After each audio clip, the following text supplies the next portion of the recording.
everyone, Andy here.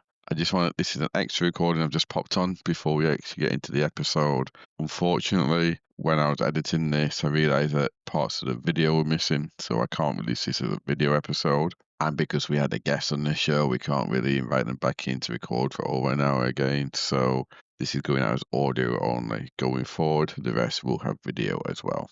Apologies for that. Hello everyone, and welcome. My name is Andrew. And we are Picture the Scene podcast, true crime podcast aiming to put you, the listener, at the scene of the crime. We are a true crime podcast, so listener caution is always advised. Now, you might be thinking, he's saying we, but where's Rach? Unfortunately, Rachel is having too much of a good time celebrating Christmas, so she can't be here today, but we do have a special guest who I'll introduce in a moment. But other than to say, we're currently recording this in a void that exists between Christmas and New Year's. And in itself, that should be a crime, doing anything other than eating cheese and chocolates and watching bad TV. But here we are, we're doing this for you.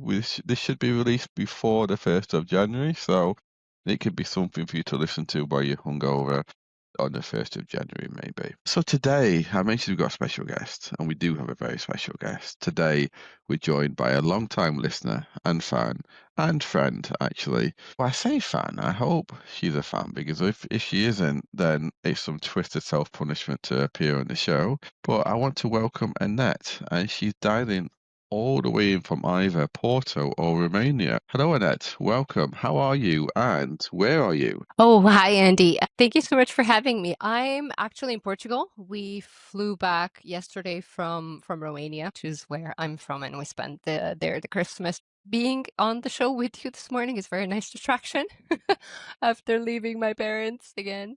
Yeah, it's great. It's great to be here. Probably the best post-Christmas present I could get. It's lovely to have you. I'm really happy that you're here, and I know Rach was looking forward to it so much, so I know she'll be listening back to this, so it's great to have you here. But tell us a little bit about yourself, why don't you? Whatever you want to share. It's like, how much time do we have? I'm, like you mentioned, my name is Anett. I've moved a couple of years ago to Portugal through, I would say through work, but it was one of those cheesy love stories where you can find your better half in your country, so you kind of go international. And I work in cybersecurity. I'm very passionate about protecting people. I know it sounds cheesy, but just the way the world evolves, I think the more we can do to keep our friends, family, and others safe, the better the world gets, I guess. As for hobbies, well, I think it's not a chance that I'm here because I am a little bit of a fan of true crime. And besides that, crime in general, both me and my mom have this newfound passion for Scandinavian novels. So yeah, I think that would be it in a nutshell. And I mean, we like cheesy love stories. Sadly, whenever we talk about love stories on the pod, it normally ends up in murder and death. I'm happy to hear that hasn't happened to you. And for those of you out there thinking, I hope this is going to be a cybersecurity case, seeing as you're an expert in cybersecurity. Actually, we're not going to talk about that this time around, but maybe in the future when we get a case that does touch on that, we can invite you back and lean on your expertise if that's okay. That would be great. There's so much to cover, and I think the more time we have to talk about these topics, the more awareness we can share. So looking forward to it. So, because we're lucky enough to have Annette on the show, I'm going to go old school today. I'm going to go back to how we used to do it. So, Annette, you can just chime in whenever you want. You can be as quiet or as talkative as you want to. And I'll tell you a story and you tell me your thoughts as we go, and then we'll get your conclusion at the end, if that's okay. Awesome. Great. So, I just have one more question for you before we get started. It's an important question, most important question of the pod.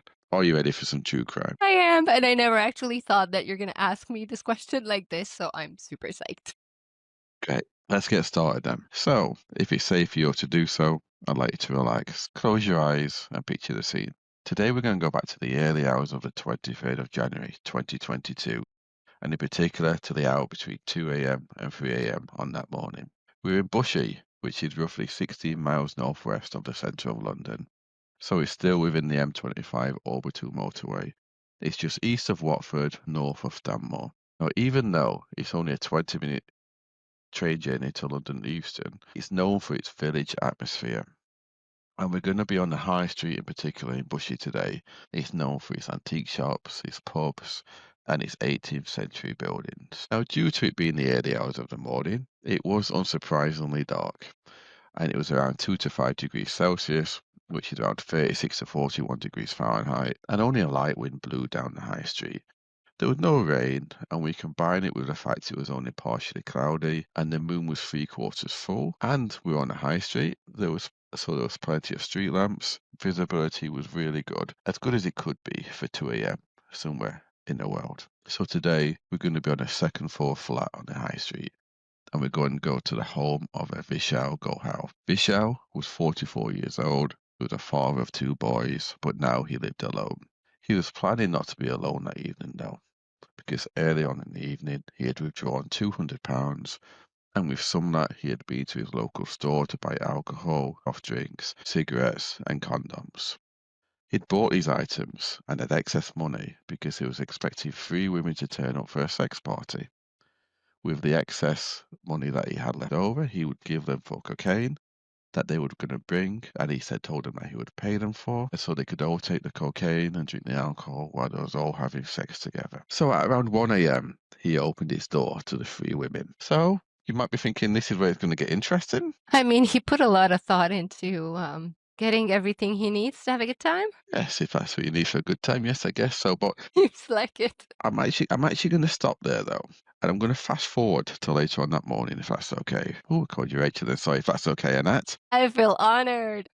I'm going to touch on Vishal's neighbour, James Welsh.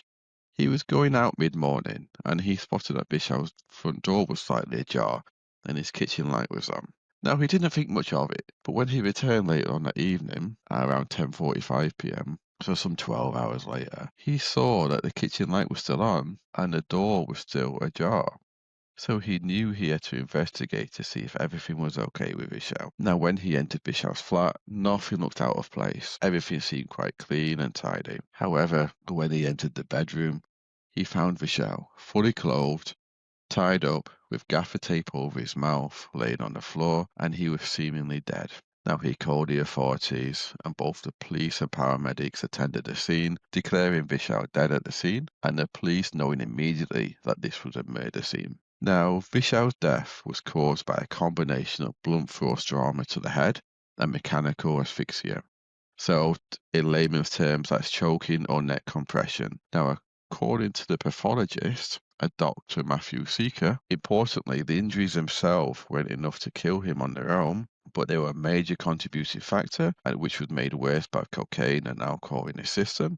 Plus, he had a fatty liver condition, which left him vulnerable to oxygen deprivation and heart instability. So is this what you was expecting, Anett? Not quite. I mean, I guess there's a couple of questions that I would have. No, probably not, because you mentioned the house was pretty neat and clean, which sounds like whoever came in didn't went through all his stuff and to see what they could steal. Maybe I was expecting something a bit bloodier. Let's see, shall we? So let's start with his injuries, shall we? And let's start with his head injuries. So the evidence points to at least 4 punches or kicks, but most likely a lot more. That led to a concussion, a moderate bleeding on the brain, and some brain damage. Now, a neuropathologist described the force as mild to moderate, not something that would be fatal on its own, but still a factor in what happened overall. Now, onto his neck and arms.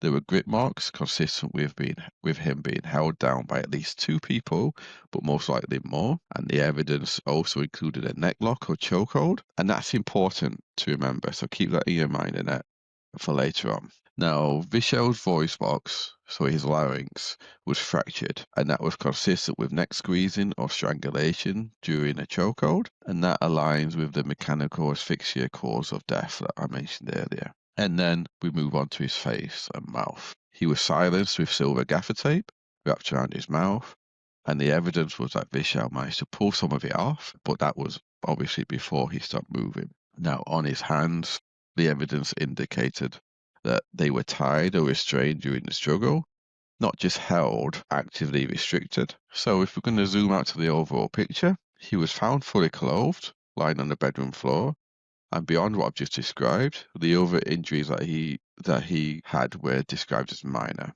But he had clearly been the victim of a vicious and prolonged attack. No single blow killed him. It was a combination of assaults in his own bedroom that killed him. So the question we have to ask ourselves is, what happened?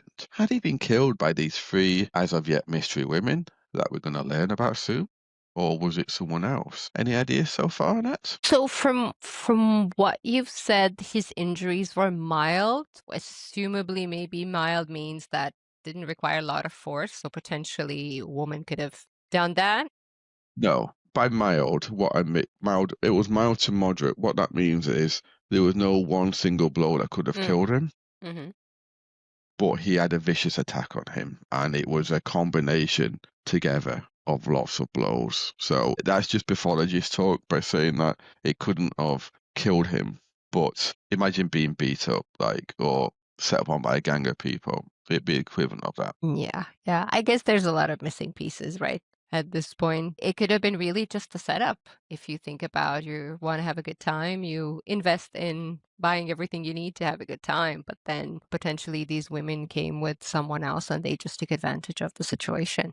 But the question is, like, the first thing I would think about, is there anything missing from that house that maybe the point was to rob him? Or if not, then it could have, it's that missing piece again where it might have been a different motive, which we don't know yet because we don't have enough info. So you do watch or listen to a lot of true crime because you're already thinking about what could have happened or could have. Context. I love context. I think it links to my love for puzzles, and I feel like I just have a little bit of it, but there's a lot more. What was we doing? What do we know about his life? What else was on the scene of the crime that we haven't yet learned about, which links back. You're picturing the scene, which is good. But so let's move on then. While the murder was reported on immediately, the post-mortem took 3 days to be fully completed, and Vishal's name was not released until 2 more days had passed on the 28th of January, so 5 days in total. So to find out what happened, we have to go back to the early in the afternoon on the 22nd of January. So Vishal had found and responded to an advert on Craigslist advertising a sex party with three women. The advert and main organizer of the event was 21-year-old Yardi Georgia Bruce Anand, and the other two women involved were Faith Lauren Hoppy, who was 20 years old, and 21-year-old Tiana Edwards Hancock. Now, Yardi Georgia Bruce Anand, or Georgia, as everyone called her, thank God, because that's a long name. Now, she was the main point of contact, and phone records would later show that when she was talking about Vishal with the other two women, Faith and Tiana, and other people, she would refer to him as her sugar daddy. Now, I assume you know what a sugar daddy is? Yeah, but that sounds like they did have a relationship before. It does, although they didn't. The first time they spoke was when he replied to the advert. Maybe she Yeah. was hoping that they'll turn into a relationship. You don't know what the conversation went on. Maybe he was promising her things. Yeah, but still, I'm just thinking they're awfully young girls. Again, that might link to the motive of, I'm not sure if this was just for fun. It was literally just to try and get a buck out, but still, interesting way of doing that for a 20-something-year-old. Yeah, so let's talk about those conversations then. See what they spoke about. Now, conversations were held between Vishal and Georgia, in which he assured her of his wealth. He showed her photographs of Rolex watches, evidence of both bank account and cryptocurrency balances, among other things, and she assured him, in return, he could have all three women however he wanted, as long as he provided the alcohol and he paid for the drug. Now, Georgia was planning on attending Vishal's flat with Faith and Tiana, and they were going to take cocaine and allow Vishal to pay for it and let him take it along with the alcohol. But, and here's a big but, and that she was also chatted to three men, a 23-year-old Tevan Leslie, and then Brown, who was also 23, and 22-year-old Sakam Roj Gordon. So together, the six of them were planning to rob Vishal, to take his Rolexes, his designer clothes, and to get him to empty his bank and crypto accounts. Now, they were estimating the score would be worth at least, but hopefully more, than £30,000 in total. So maybe that's what you was thinking, I think. Is that correct, Annette? Yeah, I would be curious to know how did this evidence showing goes? Like, how do you show a picture of Rolex? To be fair, in the age of AI, that's what I'm thinking about. It's so easy to create an image where you seem to be having all this wealth. But yeah, seems like they bought pretty much into it, not necessarily questioning if he really had that much. Maybe he did. Maybe he didn't. We don't know. Well, we will know. I know, but you don't, and we'll find out. Let's see. So at around 1 a.m., the three women turned up at Vishal's flat, and they immediately began encouraging, and I guess you could say plying him with alcohol and drugs. At 2:22 a.m., the Audi driven by Tev and Leslie and containing Sakim and Brandon arrived in Bushy. Now, all men already were wearing balaclavas and gloves to avoid visual or forensic identification. At 2:49 a.m., Georgia called Tevin, and the call lasted for 6 minutes, which then was followed by all three men putting their phones into airplane mode and going up to Vishal's second floor flat, and Georgia let them in to the flat via the front door. This is not their first rodeo. Well, either that or these days with CSI and everything, people know what they should be doing, don't they? Plus, they were driving an Audi. I mean, they must have had something already there because it's not exactly the cheapest brand. We not know. My wife hates Audi drivers. I would not comment on that because we may have some Audi drivers listening, but my wife hates that. To be fair, there's similar stereotypes in other countries, but they're linked to a different brand. So Vishal, who was by now highly intoxicated, he staggered out of the bedroom and he sees the masked men and he shouts, "Who are you?" To which the men responded by Tevin grabbing him and putting him in a headlock, dragging him back into the bedroom, and the other two men then restrained his arms. Tevin then grabbed some silver gaffer tape and put it over Vishal's mouth, which Vishal manages to partially pull off at some point. Now, we're not sure who, but we do know at this point repeated kicks and punches to the face and head occurred, along with his neck being squeezed, which resulted in a fractured voice box, which I mentioned earlier. Now, grip marks on his arms showed that there was at least three people holding his arms, so it wasn't just the three men, or if it was the three men, the women were doing the beating. Basically, everyone was involved. After this vicious assault took place, they demanded Vishal transfer all of his bank account and crypto balance to them. But Vishal explains that he can't. The system is limited to a 1K maximum at a time for security reasons. So with that failure, Tevin then decides to search the flat for valuables, the designer clothes and Rolexes that Vishal had shown off before. So Vishal's Rolexes were found, but they all turned out to be fake, so they were left.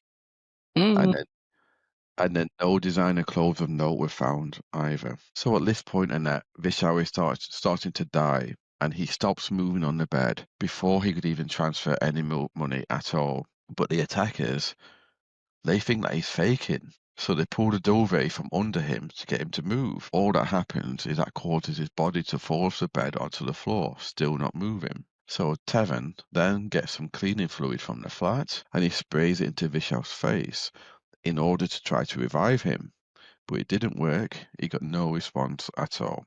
At this point, he was dying.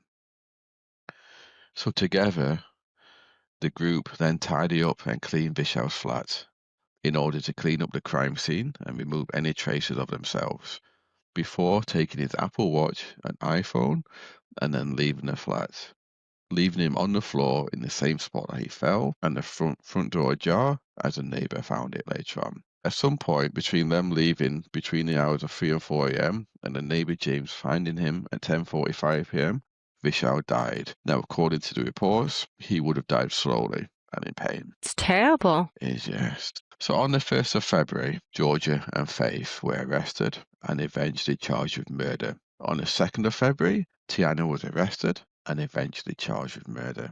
And at some point between the 2nd and the 8th, Tevin was arrested and charged with murder and conspiracy to murder.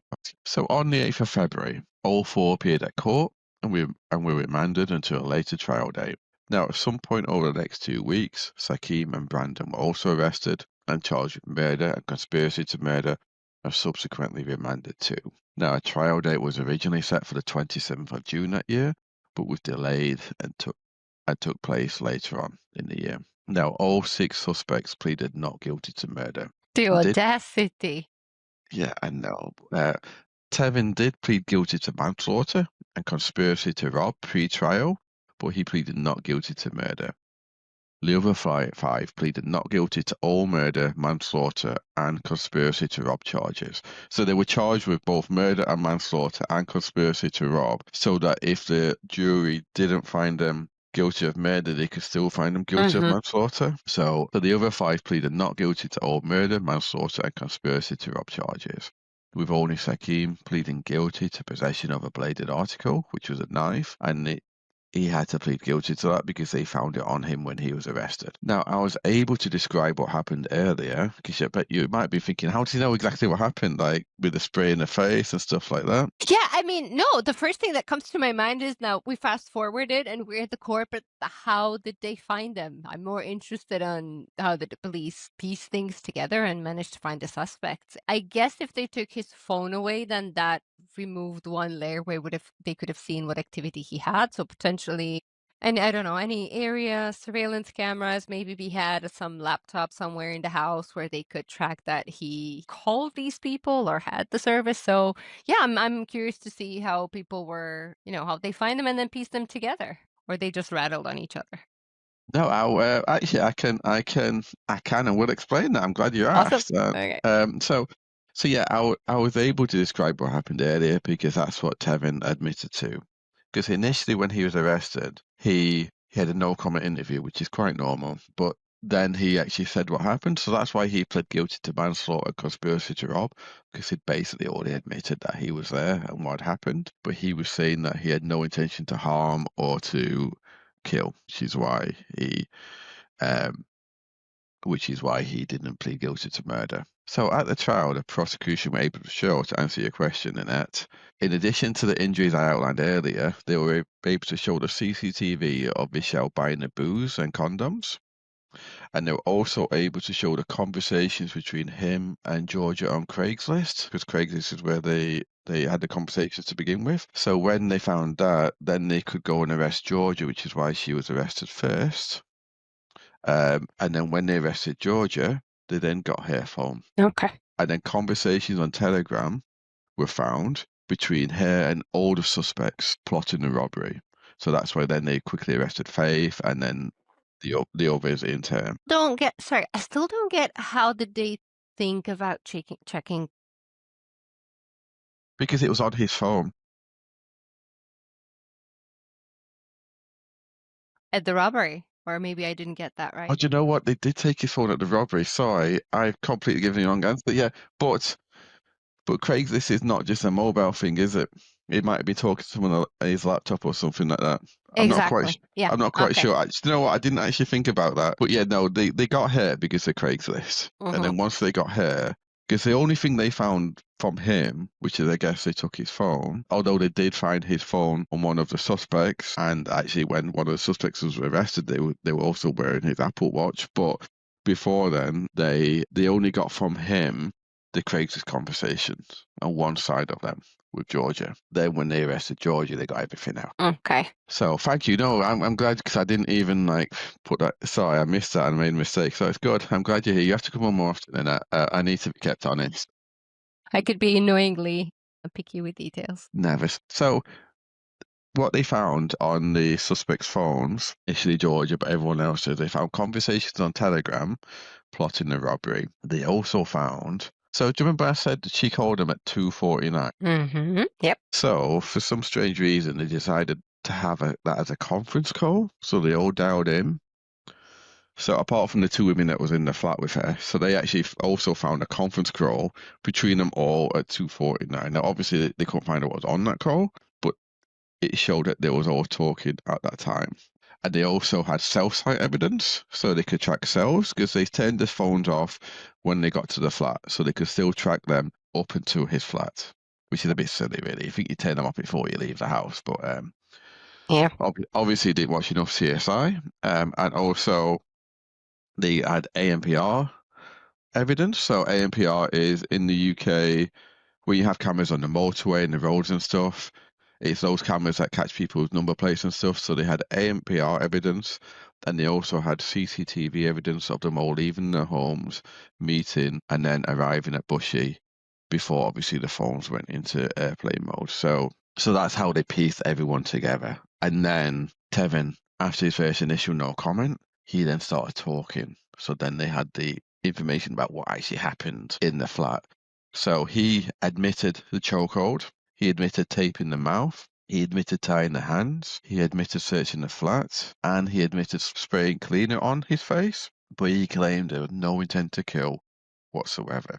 I was thinking, since the beginning, I was thinking that this was just a robbery went wrong, and the more you share the details, sounds like that was it. They didn't expect that it's going to go down south, but the intention wasn't to kill him, it was just to rob what they could. But obviously, It not turned was, out that well. but you have to remember for murder, so for manslaughter is when death occurs when there was not logical is the wrong word, but no obvious intent that what someone was doing could lead to death. Now, murder can still be found if someone doesn't intend to kill, but the actions that they take are enough that could lead to death. So Brandon also gave evidence of Sakim searching the living room and that they all wore balaclavas and gloves. Anna gave evidence that Sakim was in the bedroom as well. So basically, so that what we have is one of the people they're all saying didn't go to rob. They actually all were saying the whole defense was we went there for a sex party, apart from Tevin who said no, we went there to rob him. Mhm.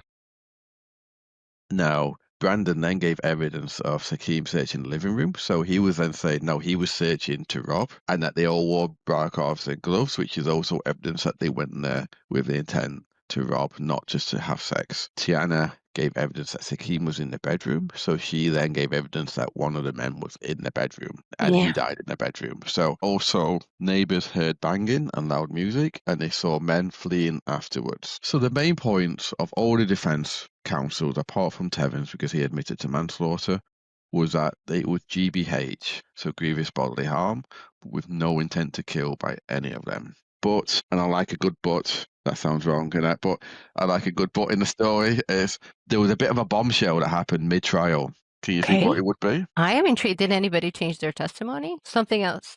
Maybe a seventh person appeared? So while Tiana was being cross-examined, because they all had different defense barristers. While Tiana was being cross-examined, George's defense barrister handed the prosecution handwritten notes from Tiana that she had written to Georgia while they were on remand in prison together. And the notes were her pleading with her not to implicate the other two women, telling her to adapt her story and lie according to the evidence that the prosecution had, and to adapt it. And I'm going to quote a line here. In one of the notes she put, under no circumstances say me and Faith knew robbery planned. I know it's poor English, but that's how it was written. So she's basically saying to Georgia, don't say that we knew the robbery was planned. So immediately that stops the defense of I'm going there for sex. Hmm. But this was, and there was also a confession by Tiana that she was involved and she knew what was happening both prior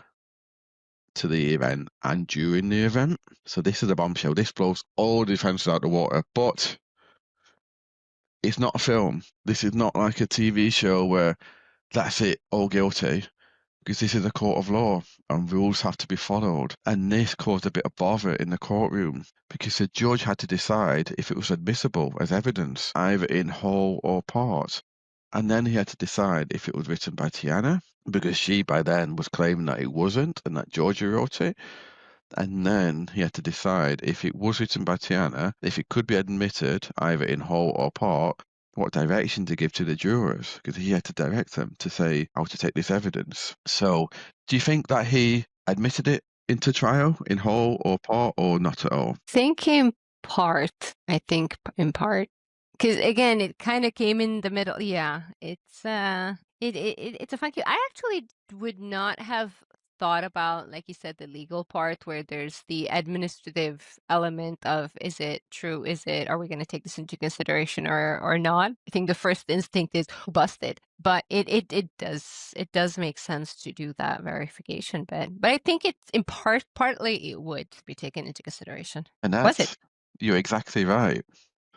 the judge ruled that the parts in which Tiana confessed were inadmissible because it might affect the fairness of the trial as they were adverse to other people. And that was under Section 28 of the PACE Act because he basically said they were prejudicial because they implied that the others knew of the robbery and that they were not saying that themselves. And the only evidence were her saying they knew. And there was no actual evidence in that. And in particular, the judge said that they were prejudicial to Faith because she said in the line, me and Faith. So that contradicted Faith's defense that she knew nothing of the robbery and that they only went there for a sex party. And he also said that they were prejudicial to Sakim because his defense, like to go a bit more into his defense, was that he lived nearby, which is why his phone records were there, that he waited by the car, he never went inside, and that he was just an innocent party goer.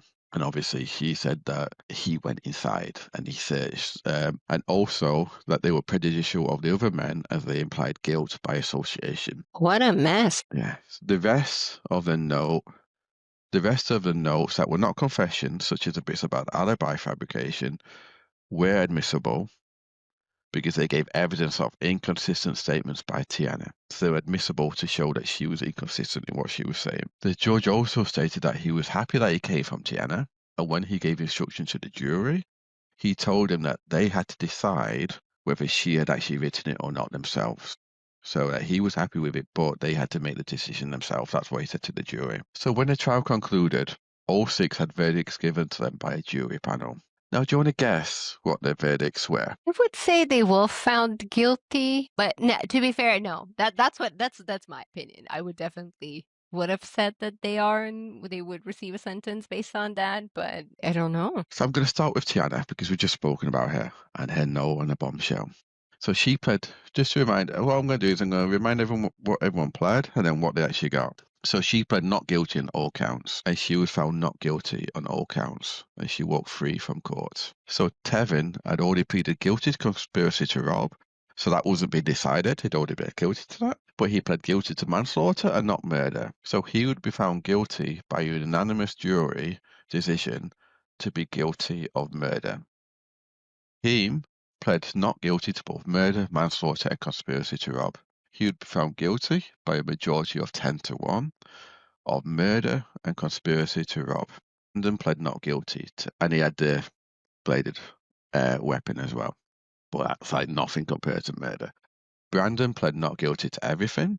He would be found not guilty of murder, but guilty of manslaughter and conspiracy to rob. Georgia pled not guilty to all counts. She would be found guilty of murder and conspiracy to rob. And finally, Faith, who pled not guilty in all counts, would be found guilty of manslaughter and conspiracy to rob. So Tevin got life with a minimum term of 25 years. Sakim got life with a minimum term of 27 years. Brandon got 17 years. Georgia got life with a minimum term of 22 years. And Faith got a 15-year sentence. So, would you say, I know someone died, but would you say a happy ending? Do you think justice got served? I guess it's a bit of a funny case because you have so many versions of what they could be found guilty of. But yeah, I think it's fair. Ultimately, someone died. May have not have been their intention to get this, but it was obvious that they were all in on it. I genuinely don't think that it was like, oh, I didn't know, I wasn't aware. 3 women aligned with 3 other men to go at someone else's house for a party, and the guy only knew about the 3 women. I would assume that there's definitely a bigger scheme. It's a bit naive to think, oh no, I didn't know how this is gonna, end up. So yeah, I think it was well served. I think all our listeners out there are probably nodding their heads in agreement with you, Anett. But, and I said before, I like a but in the story. This was sadly not a happy ending because all parties except Tiana, because obviously she was found not guilty of everything, appealed their sentencing due to incorrect instructions by the judge to the jury. Now, the appeal succeeded because the trial judge wrongly excluded key parts of Tiana's handwritten notes, which were crucial for Sakim Gordon and Taveen Leslie to challenge her credibility. These notes, passed among the female co-defendants while on remand in May 2022, contained confessions to the robbery plot, which I know that's why I didn't go on it earlier, but Okay. They contained confessions to the robbery plot and advice on fabricating alibis to fit the evidence, directly adverse to Tiana under Section 82 of PACE.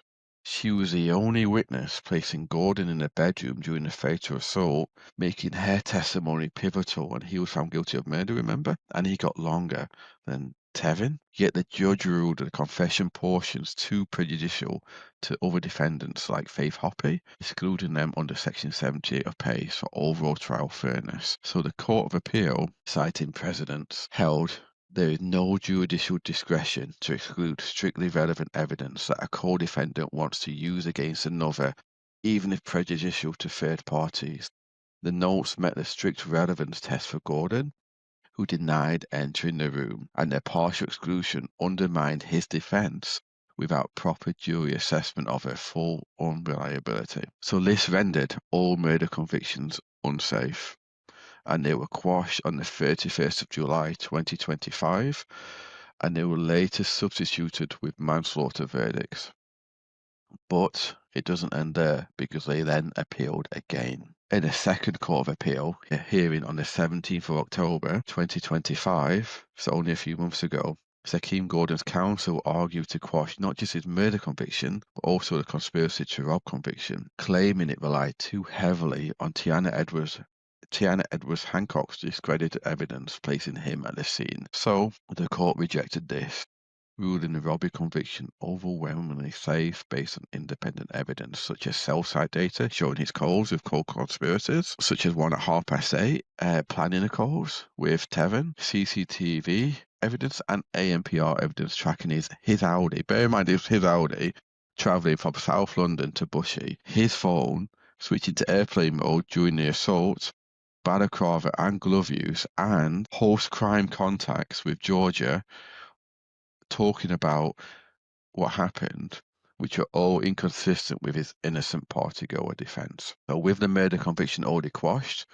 the court substituted manslaughter, which was classed as an unlawful act during robbery under Section 3 of the Criminal Appeal Act 1968, as it was available to the jury at the time. Luckily, if manslaughter wouldn't have been available, they would have been found let free. So on the 11th of December 2025, Gordon received a 20-year extended determinate sentence, which meant 16 years in custody and 4 years on extended license. This was opposed to the 27 years on life, which he got before. So it's less, and this reflected his role without direct violence proof. Now, Tevin Leslie's murder conviction was similarly handled, except so he got moved to manslaughter again, but the Court of Appeal obviously knew what he had done. So even though he got moved to manslaughter, they still gave him a sentence of life with a minimum of 25 years. So they gave him the exact same sentence. So they said, okay, no murder, manslaughter, but look at what you did to this man. You're having the same sentence. So there we have it. We've had convictions, 2 different sets of appeal, and obviously the manslaughter ones couldn't appeal them because it was the murders that got originally quashed. So there we have it. Convictions, 2 different sets of appeals, which only ended, might I add, on the 11th of December 2025. So just over 2 weeks ago that this final appeal got held and declared what happened. So it's pretty brand new. What do you think of that one? Have you enjoyed being on the show? And what do you think about the whole case and the crime and any thoughts on it? No, I definitely enjoyed it. I feel like I got a bit confused at one point. Obviously, there's like 6 people, and there's a lot of elements linked to circumstances and, the confessions and how that was taking it.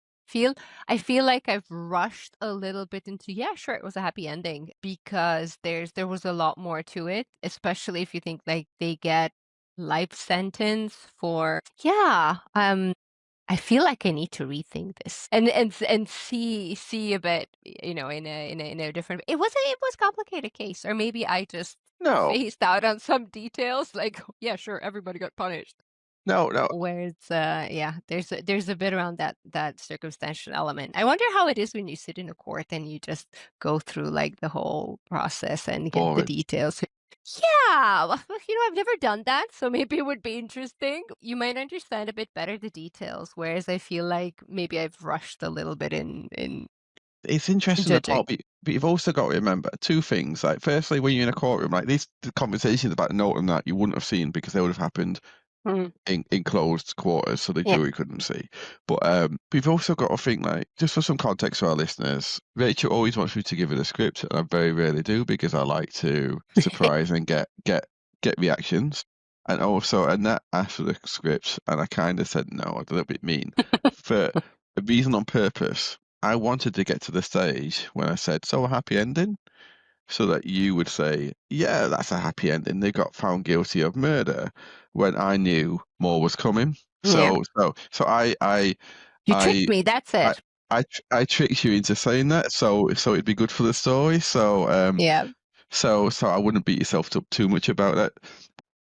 Well, I would because I like to be fair and I like to take, say an opinion when I truly understand full details, and I feel like I don't, especially because I'm not so familiar yet with all the terminology. Like, there's manslaughter, there's actual murder, there's this. What are the normal limits, or what do you get for each type of offense? And I think that was a little bit trickier for me to think there's A, B, C that you could be found guilty of. So yeah, I'm just trying to excuse myself for judging harsh.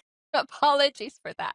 And maybe I'll explain this for our listeners too. So murder, you have to be shown that you intended to kill, or you intended to inflict enough damage that a reasonable person, and a reasonable person at a jury, could determine that someone had a chance of dying from that damage. So you don't necessarily have to intend to kill, but if Mm. you're stamping on someone's head, for example, which is the evidence showed that Vishal did get kicks to the head, that you can't really say that I didn't think that he might not die doing that.